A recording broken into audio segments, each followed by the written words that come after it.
사도행전 2장에 보게 되면은 1절부터 성령 하나님이 유사 이래 기독교 교회사나 종교사나 아니면 역사적으로 볼 때 놀라운 일이 벌어졌는데, 하나님이 사람의 몸에, 모든 사람들의 몸에 임했다는 거죠. 그 전까지 유대교의 구약의 모든 사람들의 사고방식은 하나님을 본 자는 죽을 수밖에 없다고 그러고, 하나님은 너무 거룩하기 때문에 우리와 함께 할 수 없다고 하는 그러한 사고로 가득 차 있을 때, 예수로 말미암아 모든 사람들의 육체에, 그들의 머리 위에 불의 혀가 갈라진 것이 하나씩 하나씩 한 사람 한 사람마다 임했다고 그랬어요. 근데 이 임한 것이 그냥 어떤 관념적인 것으로 그냥 무엇이 있을 것이고 그냥 무엇이 어떻게 될 거라고 하는 생각 속으로만 상상할 수 있는 것이 아니라 누구나 다 볼 수 있을 정도로 불의 혀가 갈라지는 것을 봤고, 이것이 중요한 거죠. 바람 같은 소리가 들렸고, 그리고 온 방에 가득하다고 사람들이 체험을 할 정도로 성령님이 강력히 임했습니다. 그랬더니 놀라운 일이 벌어졌죠. 사도행전 2장 41절부터 보니까 그 말을 받는 사람들은 세례를 받으매 이날의 제자의 수가 3,000이나 더하더라. 사람들이 막 수천 명씩 3,000명씩 예수를 그날 믿는 역사가 일어납니다. 사도행전 2장 42절부터 보게 되면 사도의 가르침을 받아 서로 교제하며 떡을 떼며 기도하기를 전혀 힘썼다고 그랬어요. 사람들이 막 기도하기 시작합니다. 여러분, 기도라는 게 절대로 안 됩니다. 성령님이 함께 해주셔야 돼요. 주님이 그 마음 갖게 해주셔야 됩니다. 절대로 여러분 예배당 앞자리 못 앉습니다. 발걸음이 안 떨어져요. 들어오지도 못하는 사람이 있어요. 가진 핑계 댑니다. 여름 수련회 때 보면은 절대 예배 안 들어온 사람이 있어요. 부식 창고 지켜야 된다고 그러고요, 방 지켜야 된다고 그래서 끊임없이 마당에 나가서 모닥불 펴놓고 앉아 있어요. 그리고 언젠가는 교회를 떠나요. 여러분, 교회 와서 앞자리 앉는 것, 그리고 내가 기도할 수 있다는 것, 그리고 주일날 온 가족이 교회 나온다는 것, 이건 제정신 가지고는 못합니다. 하나님의 은혜예요.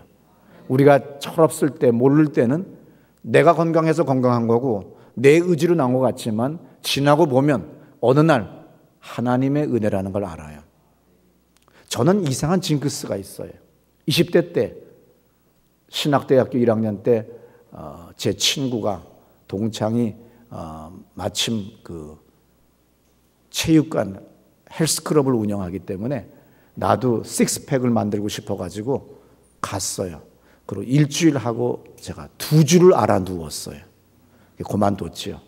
다시 또 후반기에 가서 또 한 번 했는데 또 한 주 가서 2주 가서 하고 또 석주를 알아 누웠어요.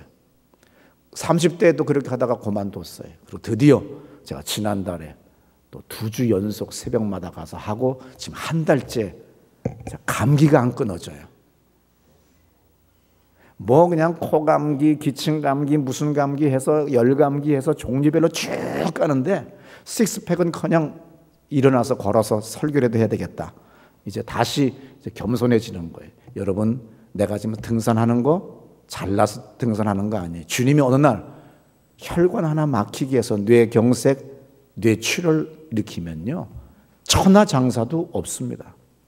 제가 인하대학병원에 중환자실을 들어가는데 얼마나 많은 사람들이 중환자실에 혼상태로 누워 있는지 다시 한번 내가 두렵고 떨리는 마음으로 기도하고 나왔어요. 이건 내가 사는 게 아니에요. 늙은 사람이 있는 게 아닙니다. 새빠르게 젊은 남자가 혼상태 속에 있고 젊은 아내가 계속 끊임없이 얘기합니다. 여보, 나 왔어. 내 말 들려. 사랑해. 일어나. 또 신지영 집사님은 또 계속 아빠! 학교 선생님이니까 목소리가 벌써 10몇 년 선생을 하고 기도를 오래 했기 때문에 이 오래 한 사람들은 목소리가 힘이 있어요. 전달이 길게 가죠. 파워가 있는 거예요. 아빠, 목사님 오셨어. 야, 작게 해. 아빠, 목사님 오셨다니까? 눈 떠봐. 야, 좀 작게 해라. 창피해 죽겠다 얘. 딴 집들이 다 깬다 얘. 저도 비행기 속에서 얘기할 때 비록 체격은 좋지 않지만 이 목소리는 힘이 있는 거예요. 그러니까 어떤 저 좌석에 있는 사람한테 제가 일어서서 길 가다가 얘기를 하니까 옆에 있던 여자가 뒤를 돌아보고 신경질을 내더라고요. 이 강력한 거예요, 소리가. 이 기도라고 하는 거, 예배 드린다는 거, 주님의 은혜로만 되는 거예요. 그러므로 늘 하나님 앞에 주님, 내가 주 이름을 부를 수 있는 은혜를 달라고 기도하셔야 됩니다. 내가 목사니까 당연히 아침에 여기 나오는 거 아니에요. 하나님이 은혜 주셔서 내가 나온 거예요. 하나님이 때가 이제 다 됐다고 하면 부르시는 겁니다. 그러므로 늘 예배 나올 때마다 감격스럽게 나오셔야 돼요. 저는 어떤 때는 어제도 설교 준비하다가 이제 주의를 보면서 생각하면서 기도합니다. 그러다가 제가 뭘 생각하냐면 장주복 장로님은 저 죽전 기흥에서 오세요. 버스 타고 오세요. 전철 타고 오시는 거죠. 이른이 넘으신 분이 오실 때 저분을 위해서 누군가가 그 동네 사는 사람이 아침마다 모시고 오면 얼마나 좋을까.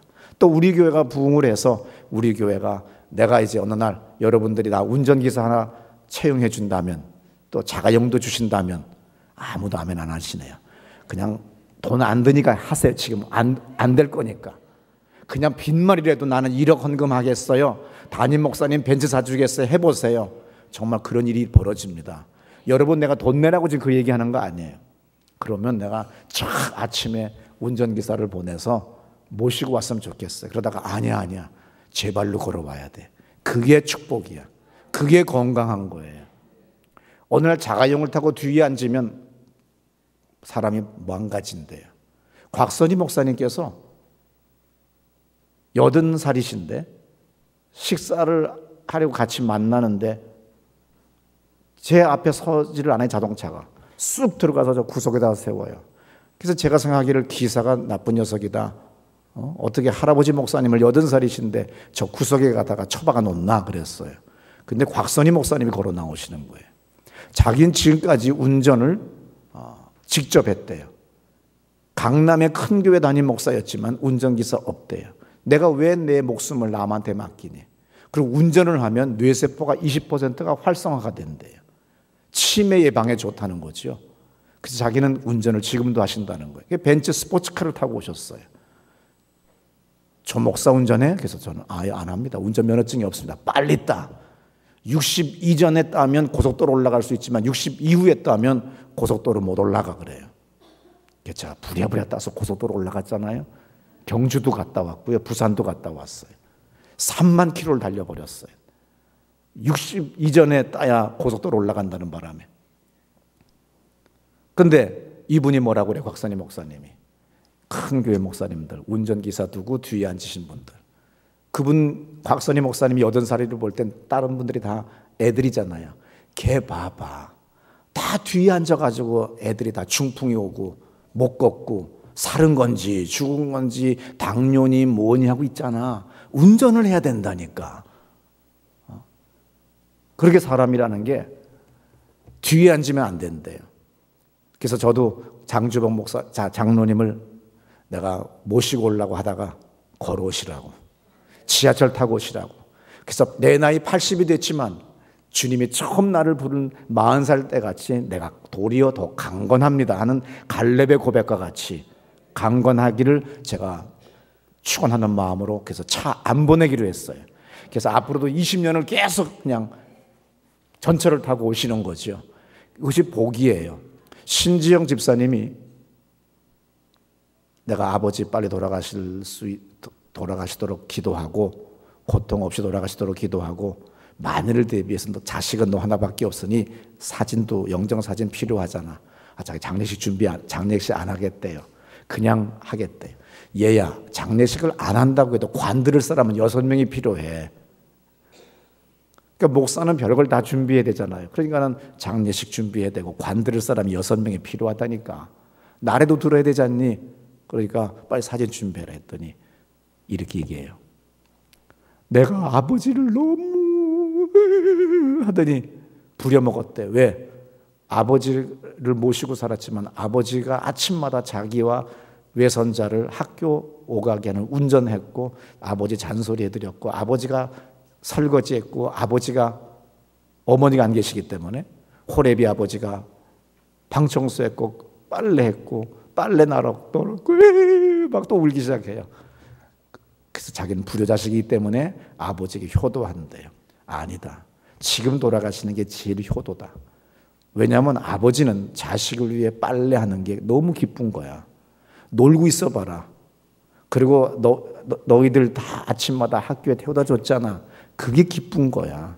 아버지는 지난 몇 년 동안 가장 행복했던 게 너와 함께 1년 반 산 게 가장 행복한 거다 그랬어요.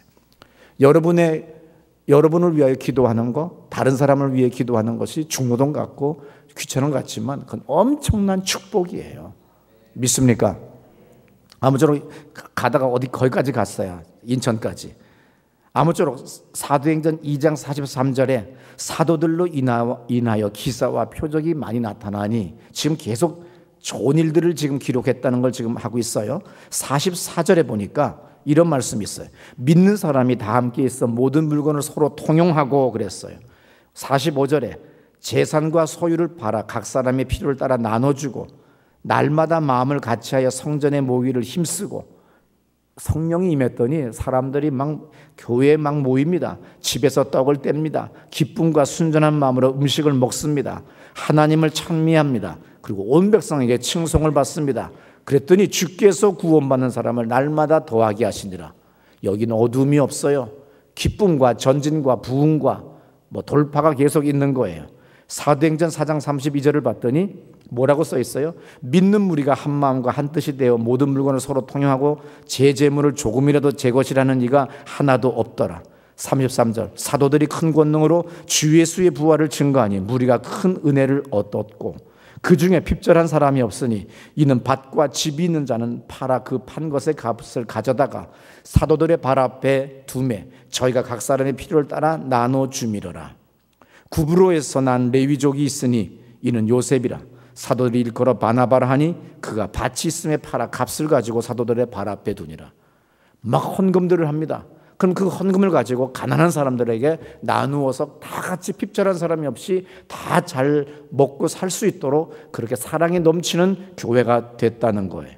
근데 중요한 거는 그런데 이런 예루살렘 교회에 급격한 아주 급변적인 사태가 발생했다는 거죠. 핍박이 오기 시작했어요. 사도행전 7장에 갔더니 스데반 집사가 돌에 맞아 죽었습니다. 사도행전 8장 1절에 뭐라고 써 있어요? 교인들이 흩어지기 시작했습니다. 거기에 교인들이 흩어졌다 써 있어요. 영어로 뭐예요? 스케러, SCATTER. 미국 발음으로 스케러라고 들었죠. 사람이나 동물들이 황급히 흩어지는 것이 바로 이 단어로 되어 있어요. 헬라어 단어나 영어 단어에도 스케러, 사람들이 그냥 황급히, 동물들이 황급히 흩어져서 도망가는 사태가 일어났다는 얘기예요. 교회에 바로 이러한 급격한 사태가 일어났다는 거죠. 사도행전 8장 3절에 보니까 사울이라고 하는 사람이 교회를 잔멸하러 예수 믿는 사람을 잡아 죽이러 오게 가도록 다메섹으로 지금 혈기등등하게 아주 살벌하게 가고 있는 장면이 나옵니다. 교회를 잔멸하러 그랬어요. 거기 영어 성경에도 뭐라고 써 있어요? 초토화시킨다는 거예요. 교회를 아주 초토화시키기 위해서 사울이라고 하는 사람이 다마스커스로 지금 가고 있고 그 전에 이미 7장에서 예수 믿는 사람 스데반 집사가 돌에 맞아 죽습니다. 교회에 핍박이 오는 거예요. 이때에 이 위기를 피하기 위해서, 모면하기 위해서 사람들이 사도들을 제외한 다 이스라엘 전역으로 흩어져 도망갑니다. 우리 서울로 치면 서울에 기독교회에 핍박이 오기 시작했어요. 사람들이 맞아 죽기 시작합니다. 그래서 교인들이 전라도로, 경상도로, 충청도로, 황해도로 지금 막 흩어져서 도망가기 시작하는 거예요. 황급히 흩어진다고 하는 그 스케러라고 하는 단어가 나온 거죠. 이때 빌립 집사라고 하는 사람이 사마리아 지역으로 도망가기 시작했어요. 사마리아 지역은 유대 사람들과 상극 관계입니다. 그래서 유대인들은 사마리아 사람들을 부정하다 생각해서 그 지역 사람들 만나는 것도 싫고 그 지역을 통과하기가 싫어요. 오늘 한국으로 치면 충청북도라고 칩시다. 충청남도라고 합시다. 그러면 우리가 전라도나 경상도 가려면 충청도를 지나가야 돼요. 그러나 그 지역 싫은 거예요. 그 사마리아 지역이. 그래서 멀리 또 강원도로 피해서 간다든지 아니면 다른 데로 피해서 가버리는 거예요. 유대인들은 그렇게 사마리아 사람들을 싫어했습니다. 그런데 이 지역에 빌립 집사가 도망가면서 복음을 전하기 시작했다고 그랬어요. 복음을 전했더니 놀라운 일이 생겼는데 8장 4절부터 잘 들어보세요. 그 흩어진 사람들이 두루 다니며 복음의 말씀을 전할새 빌립이 사마리아 성에 내려가 그리스도를 백성에게 전파하니 우리가 빌립의 말도 듣고 행하는 표적도 보고 한 마음으로 그가 하는 말을 따르더라.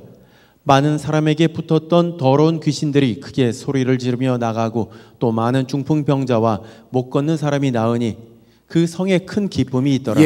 일개 집사가 사마리아 지역에 나가서 복음을 전하는데 귀신들이 소리를 지르며 떠나가더래요. 사람들에게 붙었던 더러운 귀신들이 소리를 지르며 떠나기 시작하고 중풍병자와 많은 사람들이 안진뱅이가 낫는 역사가 일어나니까 그 성에 8절에 기쁨이 있더라 그랬어요. 한 집사의 전도가 한 도시를 변화시키는 역사가 일어납니다. 이 빌립 집사의 소리를 듣고 사도 요한과 베드로가 사마리아 지역에 갔습니다. 그것을 조사해 봤어요. 정말 놀라운 일이 벌어지는 거예요. 사마리아 사람들한테 물어봤더니 아직도 성령을 받은 사람이 한 사람도 없었다는 거예요. 그래서 빌립 집사가 길을 틀고 문을 연 다음에 사도 요한과 베드로가 가서 안수를 했더니 성령의 역사가 일어납니다. 안수라고 하는 것은 뭘 얘기하지요? 성경에서 레위기에 나오면 일치 그리고 전이 연합을 의미합니다. 오늘 여기 사마리아 사람들과 유대인들은 한 민족이지만 지역적 감정으로 말미암아 서로가 원수같이 살았는데 성령이 임했더니 일치가 됐어요. 연합이 됐어요. 사랑이 됐어요. 화목하게 된 거죠. 예수 그리스도는 화목의 제물이 되시러 오셨다고 그랬어요. 예수를 영접한 집집마다 나라마다 가정마다 사회마다 화목해집니다. 화평해집니다.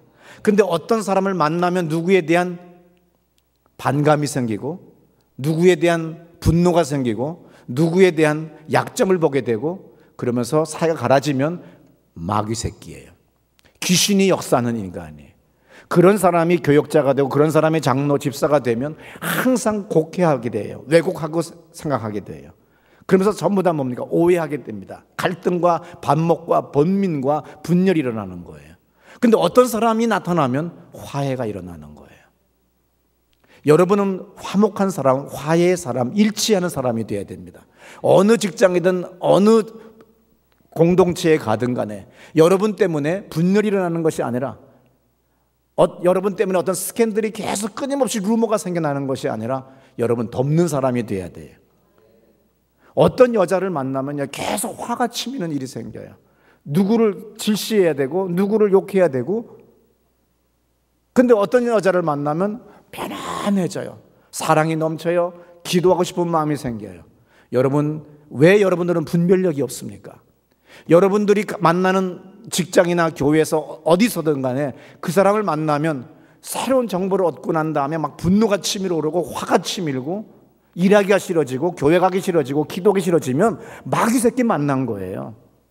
아무리 세상이 험하고 환경이 아무리 어려워도 어떤 사람을 만나서 기도하고 싶은 마음이 생기고 주님 앞에 무릎 꿇고 싶은 마음이 생기며 예배드리고 싶은 마음이 생겨야 되는데 판단과 정죄와 어떤 이상한 일이 생긴다고 한다면 그 사람 끊어야 됩니다. 여러분 아무리 애쓰고 살아도 우리는 항상 뭐예요? 사업이 항상 잘 되는 게 아니잖아요. 꼭 어떤 인간 때문에 그래요. 어떤 인간은 꼭 세 종류의 인간이 있어요. 살리는 인간, 죽이는 인간, 저만을 위해 사는 인간. 그 이번에도 세월호 사건이 뭐예요? 보면 지난번에 오대양 사건에 연루됐던 복음 침례의 이단으로 정죄된 유봉이라는 사람이 있어요. 또 이번에도 거기 그런 사람이 또 나오는 거예요.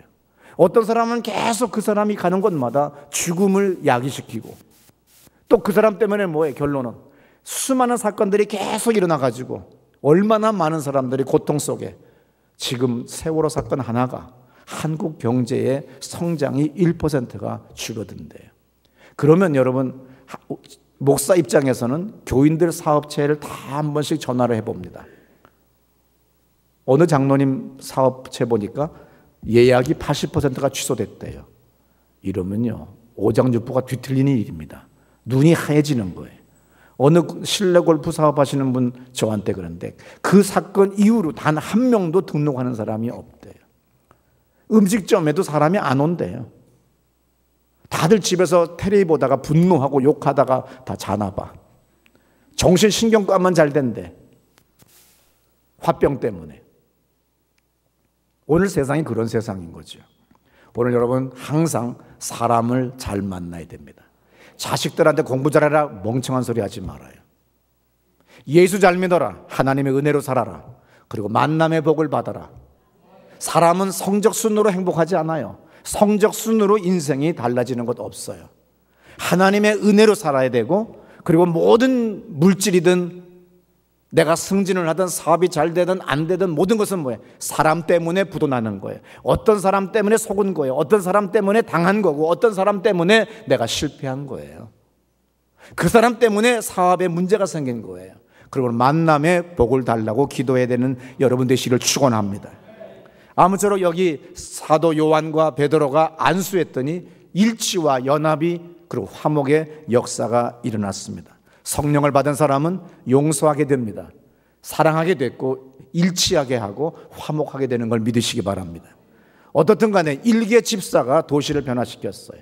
오늘 여러분의 집사님, 여기 다 거의 우리 교회 교인들이 다 집사, 권사, 장로 어느 직책 하나 있는데, 그런 오늘 한국 현대교회 집사로 볼 때 빌립 집사는 일개 집사에 불과해요.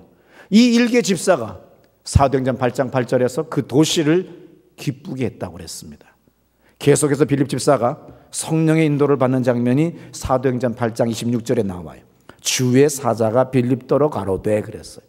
항상 빌립은 자기 마음대로 왔다 갔다 하거나 행동하지 않았어요. 주의 천사가, 주의 성령이 말씀하는, 감동 주는 대로 행동했습니다. 그래서 예루살렘 가사로 내려가는 길까지 가라. 그래서 거기 갔더니 에디오피아 니시의 행렬을 봤습니다. 그 행렬을 말을 타고 가다가 옆을 지나가니까 니시가 구약성경 이사야를 읽고 있어요. 그래서 슬쩍 빌립 집사가 말을 합니다. 뭘 읽고 계신지요? 나는 지금 이사야의 이 말을 얘기를 지금 읽고 있는데 이게 누구를 얘기하는지 모르겠다고. 바로 그가 예수 그리스도, 우리가 기다렸던 메시아입니다. 그래서 복음을 전했더니 니시가 내가 이 은혜를 받았다고 한다면 지금 내가 세례를 받자. 옆에 웅덩이가 있기 때문에 거기서 웅덩이에서 세례를 받고, 그리고 이 니시는 아주 기쁘게 자기 족으로 돌아갔다고 그러죠.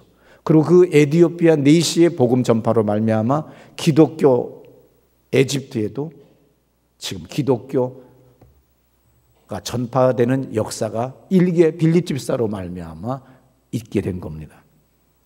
8장 39절에 보면 더 재미있는 일이 나와요. 세례받고 나올 때 주의 영이 빌립 집사를 이끌어 갔다고 그랬어요. 여기 이끌어 갔다고 하나, 주의 영이 이끌어 갔다. 이게 뭐예요? 초자연적인 공간 이동인 거예요. 헬라어에 하르파조라고 써 있어요. 이건 채워간다는 거예요. 채뜨려 간다는 거예요. 내가 지금 안수를 딱 하고 지금 나왔더니 순간에 주의 성령이 나를 공간 이동을 시켜서 다른 지역으로 빨리 이동시켰어요. 왜? 지금 복음 전파가 아주 긴급한 거기 때문에 빨리빨리 주님 앞에 헌신하는 사람은 계속해서 복음을 전파할 수 있도록 다음 지역으로 이동시켜 주는 거예요. 이런 일이 기독교 역사상의 공간 이동, 소위 우리가 자연적 현상은 뭐지요? 내가 걸어가야 돼요. 아니면 우리가 그 허무맹랑한 중국 영화를 보면 뭐라 해야 되죠? 축지법이라도 배워야 돼요. 그런데 오늘 빌립 집사는 축지법 몰라요. 아무것도 몰라요. 그러나 오직 주의 성령에 이끌려 순종했더니 그 다음에 주의 영이 채뜨려 가듯이, 그래서 엘리야가 회오리 바람 일어날 때 올라가듯이 바로 그 단어로 같은 뜻으로 채뜨려서 다음 지역으로 성령이 공간 이동을 시키는 초자연적인 이적을 경험합니다. 많은 사람이 우리는 초자연적인 능력을 경험하고 싶어 하지만 그것은 왜 여러분들에게 일어나지 않아요? 이것은 오직 복음을 증거할 때, 예수 그리스도를 전파할 때 일어나는 거예요. 성령은 나를 위해서 오신 게 아니에요. 당연히 나의 영혼 구원을 위해서 오셨겠지만, 그러나 더 중요한 것은 이 복음을 전파하라고, 예수가 하신 말을 기억하라고 요한복음에 써 있지요. 기억나게 하기 위해서, 예수의 일을 하게 하기 위해서 성령이 오신 거예요. 그러면 여러분들이 초자연적인 능력을 경험하기를 원한다고 한다면 여러분들은 주의 일을 먼저 하셔야 됩니다. 그러면 여러분들의 사업 위에 초자연적인 역사가 일어납니다. 여러분들의 재정의 문제도 초자연적인 역사가 일어나는 거예요. 그러나 내가 매우 이성적으로 나가게 되면, 그리고 이 세상에 많은 벽들을 만날 수밖에 없어요. 우리가 보세요. 자, 경기가 좋아질 것이고 봄을 맞이해서 다 꿈을 꿨는데 어떤 한 인간으로 말미암아, 인간들의 인재로 말미암아, 실수로 말미암아 진도 앞바다에 그 어린 아이들이 비참하게 죽어갑니다. 그리고 온 나라가 통곡하고 슬퍼합니다. 그러면서 경제까지 어려워지기 시작해요. 사회 전반이 다 어두워지는 거예요. 얼마나 힘든 거예요. 꿈대로 되지 않아요. 근데 또 이 어려운 가운데 재밌는 기사 하나 있었지요. 안산에 장례식장 주인이 5천만 원을 헌금했대, 기탁했대요. 왜? 이렇게 해서 벌어가지고 내가 기쁘지가 않다는 거죠. 장례식장 주인은 돈을 벌었다는 거죠. 5천만 원이나 기탁할 정도니까. 참 그분 생각이 훌륭한 분이죠. 이거 그렇게 좋은 돈 아니다. 내가 써야 될 돈이 아니다. 내가 사회에 환원시켜야 된다.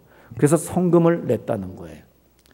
오늘 또 많은 사람들이 성금을 낸다 했더니 진도 사건을 통해서, 근데 굳이 성금 낼 필요 없어요. 헌금하세요. 왜냐하면 복음 침례회, 그리고 그 회사, 숨겨진 재산에서 일단 보험회사에서 충분히 되는 거예요. 우리는 위로해 주는 게 더 중요한 거예요. 돈은 그들이 먼저 1차적 책임을 져야 돼요. 이해되십니까? 그래서 지금 모금 운동은 일어나지 않는 거예요. 모르는 사람들이 돈 없는 가난한 사람들을 위해서 모금을 해줘야 되는 거예요. 내 이웃의 친척의 사촌이 어려운 사람한테 모금하는 게 더 낫습니다. 지금은 뭐예요? 그 회사가 있고 그 회사의 재산이 있기 때문에, 그래서 지금은 사회적으로 모금 운동이 일어나지 않는 이유가 바로 그거예요. 1차적으로 그 회사, 숨겨진 그 배우의 회사의 재산들, 횡령한 거, 배임한 거, 그 다음에 보험회사, 그 다음에 정부의 지자체의 보조. 그래도 돈이 모자라면 우리 모두가 금반지 팔아서 헌금하고 모금해야죠. 유족을 도와줘야 되죠. 그래, 지금은 뭡니까? 이 나라를 화해시켜야 되고 이 분노를 우리가 잠재워야 돼요. 그것이 교회가 해야 될 일입니다. 가정이든 개인이든 분노가 가득 차면 되는 일이 없어요. 분노가 왜 있어요? 거기 더러운 귀신이 함께하기 때문에 없는 거예요. 부부가 화목해야 됩니다. 가족이 화목해야 돼요. 직장의 직원끼리 화목해야 됩니다. 그래야 그 회사가, 그 가정이, 그 교회가 부흥하게 돼 있어요.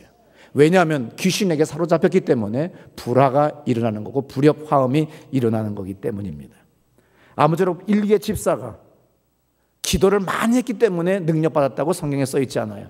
만약 그러하다면 성경에 그걸 쓰게 돼 있습니다. 성경은 거두절미하고 쓰는 것 같지만 그러나 중요한 거, 원인 되는 건 꼭 써 있어요. 근데 여기 빌립 집사는 기도를 많이 했기 때문에 초자연적인 능력으로 공간 이동을 했다고 써 있지 않아요. 그는 그냥 성령의 인도를 받아서 가는 지역을, 환경을 떠나 복음을 전했더니, 타부하던 사마리아 지역에 가서 복음을 전했더니 초자연적인 역사들이 일어났다는 거예요. 오늘 하나님 말씀을 전할 때 하나님은 우리에게 축복하시고 거기에 맞는 물질과 건강과 능력과 여러분이 원하는 것들을 주십니다. 그러나 여러분을 위해서는 주시지 않아요. 여러분들이 이웃이나 친척을 위해서 써야 되는 거예요. 너무나도 각박한 사람들 많이 있습니다. 어떤 사람은 그래요. 내가 늘 얘기하는 거지요. 자기 이민 간대요. 그리고 사업 그만둬야 되겠대. 친척 떨거지가 너무 많이 와서 얻어 먹으려고 해서 자기는 못 살겠대요. 당신이 그릇이 되기 때문에 당신을 축복한 거예요. 친척 먹여 살리라고, 형제 먹여 살리라고. 당신을 축복한 이유는 당신의 그 재능, 열심 때문에 교회에 헌금을 더 낼 수 있기 때문에 당신에게 헌금을 물질 준 거예요. 근데 까불고 있는 거죠. 그러면 주님 어느 날 다 걷어가십니다. 집안의 형제 자매들이 친척이 와서 돈 달라고 하면 기쁘게 주세요. 없다고 하면 빌어먹어요. 한 사람을 살리는 이유는 그 사람 통해서 그 가정을, 그 사회를, 그 나라를 축복하려고 하신 거예요. 그렇기 때문에 여러분들은 내게 많은 사람들에서 돈 달라고 하면 기뻐하세요. 내가 그릇이 됐는가 보다. 뭔가 올라는가 보다. 내가 좀 나눠야 되겠다. 내가 이 땅콩 반쪽, 콩 반쪽 잘라 나눠야 되겠다 하는데 여러분 과도히 아껴도 비난하게 사는 날이 온다고 그랬어요. 그래서 여러분들 인생이 뭐예요? 예수님 뭐라고 그랬죠? 청직이다. 우리는 여러분들은 다 청직이에요. 주님이 맡겨주신 거지 여러분의 것 아닙니다. 하나님이 허락했기 때문에 여러분이 돈 번 거예요. 하나님이 허락했기 때문에 건강한 겁니다. 하나님이 허락했기 때문에 여러분이 기도할 수 있고 봉사할 수 있는 거예요. 여러분의 의로 자랑으로 교만으로 여러분 내가 뭘 한다고 생각하면 주님이 거두어 가십니다. 오늘 많은 교인들이 그리고 많은 교회가 착각합니다. 봉사로 끝나요. 그리고 자기들끼리 자기 모임끼리만 기뻐하고 내 가족만 기뻐하고 잘 산다고 만족해야 합니다. 우리는 이웃을 봐야 되고 옆을 봐야 되고 위도 아래도 다 봐야 돼요. 오늘 이 교회가 성령이 임해서 그렇게 놀라운 일들이 벌어지다가 왜 급변 사태가 일어났습니까? 사람과 동물이 흩어지듯이 정말 사람들이 황급하게 흩어져 도망갈 수밖에 없는 일이 왜 생겼어요? 하나님의 명령을, 예수 그리스도의 명령을 망각했기 때문이에요. 예수님이 뭐라고 그랬어요? 마태복음 28장 19절에서 뭐라고 합니까? 너희는 가서 모든 족속으로 제자를 삼으라고 그랬어요. 가라는 거예요. 모든 족속, 온 세계 모든 사람들에게 복음을 전하라고 했어요. 아버지와 아들과 성령의 이름으로 세례를 주라고 그랬어요. 그런데 자기들끼리 모여가지고 자기들끼리만 기도하고 자기들끼리만 예배드리고 자기들끼리만 잘 먹고 잘 놀았어요. 교회의 문제 상관없어요. 자기 구역, 자기 여성교회, 자기 남성교회, 자기 청년회, 자기들의 소그룹만 신났어요. 아니면 어떤 사람 자기 집만 신난 거예요. 자기들만 행복한 거예요. 주님은 가라 그랬어요. 세상 끝까지 가라 그랬어요. 내가 너희와 항상 함께 할 거라고 그랬어요. 왜 여러분에게는 하나님이 함께 하는 것 같지가 않습니까? 여러분은 가서 복음을 전하지를 않았어요. 제자를 만들지 않았다는 얘기예요. 왜 여러분의 초자연적인 역사가 일어나지 않습니까? 복음을 전하지를 않아요. 기껏 하는 것이 예배를 드려준 거예요. 마누라 때문에 와 앉아준 것이 기쁜 거예요. 아니면 남편 소원 때문에 내가 나와 앉아준 것이 아주 자랑스러운 거, 아주 그냥 뿌듯한 것 같은데 큰 착각하고 있는 거예요. 주님의 은혜 속에 지금 살고 있는 겁니다. 오늘 기분 나쁘신 분 많이 계실 거예요. 반 이상이니까 누구 콕 찍은 거 없어요. 우리 다 같이 따라합시다. 반 이상 해당한다. 시작. 아주 나와 앉아준 거 잘했지. 5만 원 내놔. 오늘 내가 교회 나가면 소주 줄 거야? 참 있을? 어떤 사람은 그랬다지요. 여보, 교회만 간다면 내가 5만 원씩 줄게. 그게 북한 귀순 용사 아주 유명한 무장공비였는데 그분이 정말 엘리트로 살았대, 북한에서. 그런데 어느 날 휴전선 부근에서 군대 근무했는데 인민군으로. 그날따라 아침에 안개가 꼈는데 너무 포근하고 행복하더래요. 그러면서 그냥 자기도 모르는 사이에 그냥 막 그대로 한국으로 넘어와서 귀순했어요. 그리고 어느 날 결혼했습니다. 근데 이 아내가 예수를 믿어요. 교회 가자고 해도 무신론 공산주의 사회에 살았기 때문에 예수를 안 믿는 거죠. 근데 내 아내가 그러더래요. 내가 5만 원씩 줄게. 생각해보니까 제가 술값이 모자르잖아요. 그래? 그래서 5만 원 받는 재미로 몇 달을 다녔대요. 그래서 그 5만 원 받은 만큼 열심히 술을 먹었대요. 근데 어느 날 가만히 생각해보니까 인간이 더럽고 치사하더래요. 마누라한테 5만 원 받고 술 처먹고 와 앉아준다는 자체가 이거 정말 이거 남자가 할 일이 아니더래. 사나이가 할 일이 아니더래. 그래서 자기가 안 받기로 했대. 그러고서는 나와서 기도하는데 성령이 임했대요. 그리고 복음을 전하는 사람으로 바뀌었습니다. 우리는 가끔 누구 때문에 나와 앉아준 거 그래서 너 뿌듯하지? 나도 뿌듯해. 그러지만 아니에요. 주님의 하시는 거예요. 그리고 주님이 역사하시는 거예요. 겸손히 나오십시오. 그러지 않으면 중환자실에 계셔야 돼요. 아니면 저 건너편 공동묘지에 가셔야 돼요. 인생은 결코 내 뜻대로 되는 것 아닙니다. 어디 죽은 사람들한테 물어보세요. 이유 없이 죽은 사람이 어디 있어요? 다 당황했어요. 죽은 영혼들 하늘나라 올 때 다 물어본다잖아요. 왜 왔냐고, 왜 죽었냐고. 다 코미디 프로에 나오듯이. 당황하셨죠, 손님? 당황한 거예요. 자기가 이렇게 빨리 죽을 줄 모른 거예요. 이렇게 죽을 줄 모른 거예요. 그게 인생인 겁니다. 우리의 사명이 뭔지 아세요? 우리가 인류를 위하여, 하나님을 위하여, 이웃을 위하여 존재하는 거예요. 근데 이 교회가 사도행전 1장 8절에서도 뭐라고 돼 있어요? 우리 한번 두 옥타브 올려서 크게 읽습니다. 시작.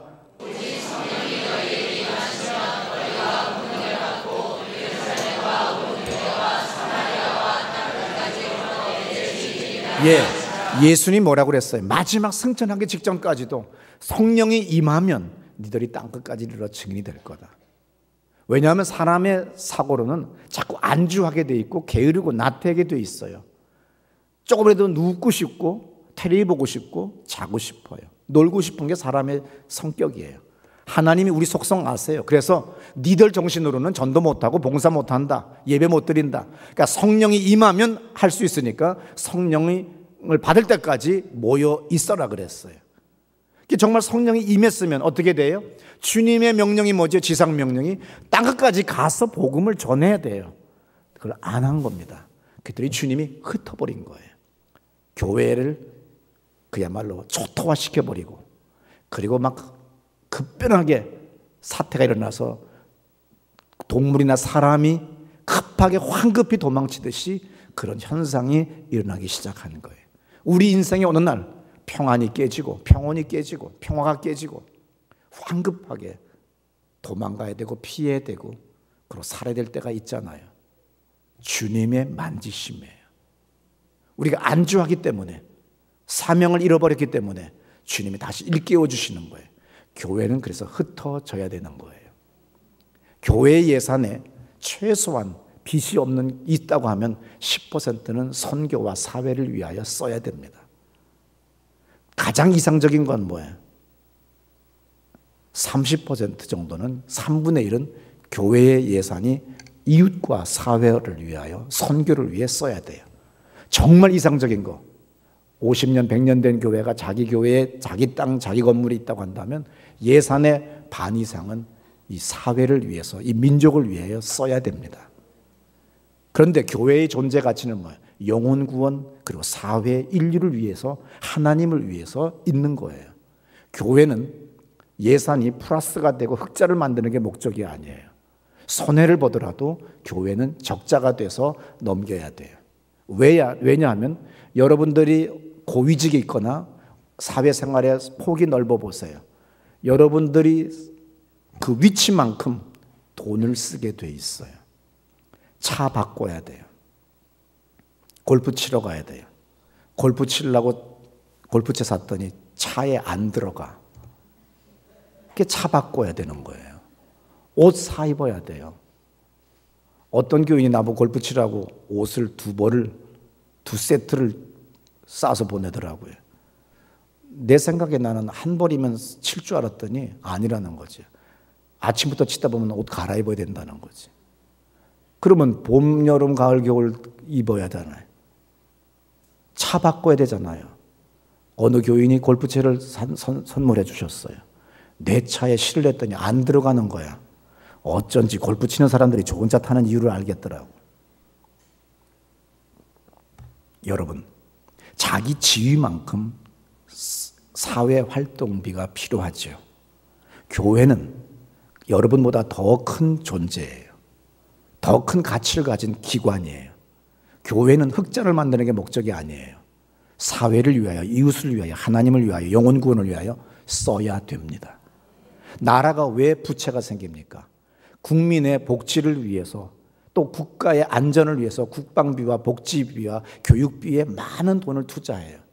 그것을 흑자 만드는 게 중요한 게 아니에요. 일단 사람을 살려야 되고 국가를 유지해야 돼요. 그래서 미국이라는 나라가 일본이라는 나라가, 한국이라는 나라가 정부가 부채를 계속해서 늘어나는 거예요. 안 늘어나면 더 좋겠지요. 그렇지만 국가의 그게 뭐예요? 존재의 가치가 국민을 보호해야 되는 거예요. 국민의 평안이 중요한 거예요. 그들의 노후가 중요하고 안위가 중요한 거예요. 흑자가 중요한 게 아닌 거예요. 여러분이 보세요. 어느 정도 활동을 하시면 나이 50, 60 되면 회장 자리, 부회장 자리, 총무 자리, 고문 자리, 대표회장 자리 다 가져요. 그럼 그 위치만큼 돈을 써야 되는 거예요. 그 위치만큼 활동비가 필요한 거예요. 교회는 더 많은 돈이 필요한 거예요. 여러분 일주일에 한 번 교회밖에 안 왔잖아요. 기껏 해봐야 2번 왔죠. 목사가 노는 것 같아요. 교회가 그냥 돌아가는 것 같아요. 24시간 교회는 돌아갑니다. 끊임없는 수많은 사건들과 문제들이 집집마다 있어요. 그냥 이 교회는 하루에 무조건 뭐가 될까요? 적어도 최소한 200만 원, 300만 원의 돈이 있어야 교회가 유지돼 가는 거예요. 이것을 줄여버려요? 그러려면 차라리 여러분 개척교회 다니세요. 지하교회 다니세요. 2층 사는 교회 다니면 그런 걱정하실 필요가 없을 거예요. 근데 그 교회는 더 쪼들어서 더 고돈 100만 원도 없는 거예요. 여러분들은 한 가정의 가장으로 만들었지요. 여러분들을 그 가문의 장남으로 만들었거나 그 형제들 가운데 돈을 좀 더 많이 벌게 해줬지요. 주님이 형제들을 위하여, 부모를 위하여 쓰라는 거예요. 가끔 가다가 어느 교인이 그래요. 다 나한테 와요. 자기 시아버지가 그러더래요. 아들이 돈 준 거 봤대요. 아버지 추석까지 쓰세요 그러더래. 몇백만 원 준 거 같더래. 며느리가 슬쩍 들었어요. 근데 시아버지 다음날 며느리가 서울역까지 모셔다 드리는데 그러더래. 나 잠바 사다오.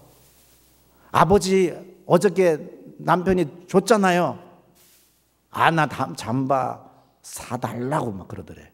그래서 옆에 있던 시어머니가 여보 잠바 많이 있잖아. 아, 유행 지나갔다. 쪽팔려서 못 살겠다 그러더래. 그래서 며느리가 그랬대요. 딸들이 더 잘 살잖아요. 딸한테도 좀 얻어가세요. 그랬더니 그래서 안 사줬대. 그래서 제가 혼내줬어요. 아버지는 몇백만 원 받은 거, 집 사준 거, 생활비 매달 준 거 생각 안 한다. 마지막 잠바 안 사준 것만 생각하지. 내가 당신 잘못했다 그랬어요. 아버지, 시아버지 집에 잔디 깔아줬잖아. 집 사줬잖아. 생활비 줬잖아. 용돈 계속 줬잖아. 수술비 다 대줬잖아. 그럼 막판에 잠바 30만 원짜리 사줬으면 다 된 거였는데 계속 시아버지는 뭔 줄 알아요? 나쁜 년. 잠바 안 사준 년이야. 지금까지 시아버지한테 몇 억 줬잖아. 근데 그 30만 원으로 안 된 거야. 여러분, 돈 누가 여러분들한테 오거든 이자 놀이는 하지 말고 그냥 주세요. 친척이 오거든, 시동생이 오거든, 사촌이 와서 돈 달라고 하거든, 당신이 그릇이 되기 때문에 온 거예요. 하나님의 테스트예요. 아무도 아멘 안 해. 진짜로 올까 봐. 뿌리세요. 주님이 여러분이 재주가 있기 때문에 사람들은 정말 대단히 영특한 동물입니다. 망하면 아무도 명절에 안 와요. 명절에 그리고 생일날에 사람들이 막 오지요. 얻어먹을 게 있기 때문에 오는 거예요. 그러면 여러분들에게는 복이 온다는 뜻이에요. 축하가 막 오지요. 그러면 그것 뭐 잘 될 거라는 뜻이에요. 사람이 먼저 돈 냄새 맡아요. 사람이 먼저 복의 징조를 알아요. 친척을, 형제를, 시부모를, 친정부모를 부담스럽게 느끼지 마세요.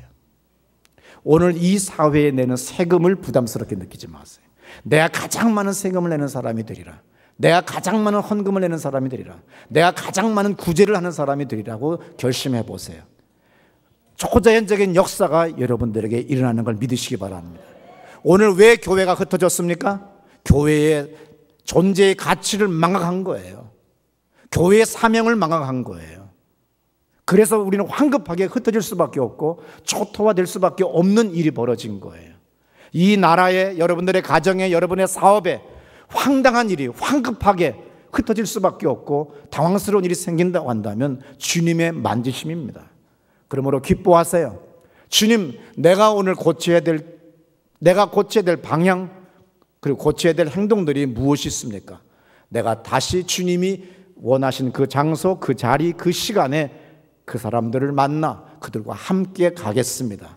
그들의 영혼을 내가 책임지겠습니다고 할 때 주님은 이 교회를 축복하고 여러분들을 축복합니다. 그리고 일개 집사지만 초자연적인 공간 이동의 역사도, 그리고 귀신들이 떠나가는 중풍병자가 안진뱅이가 일어나는 놀라운 역사가 일어납니다. 나는 무능하다고 하는 소리 하지 말고 예수의 이름으로 손을 얹어 기도해 주세요. 오늘 이웃들을, 나의 가족들을, 친척들을 날마다 축복하는 여러분 되시기를 축원합니다. 그래야 빌립지서 같은 역사가 일어나는 교인 되시기를 축원합니다. 우리 다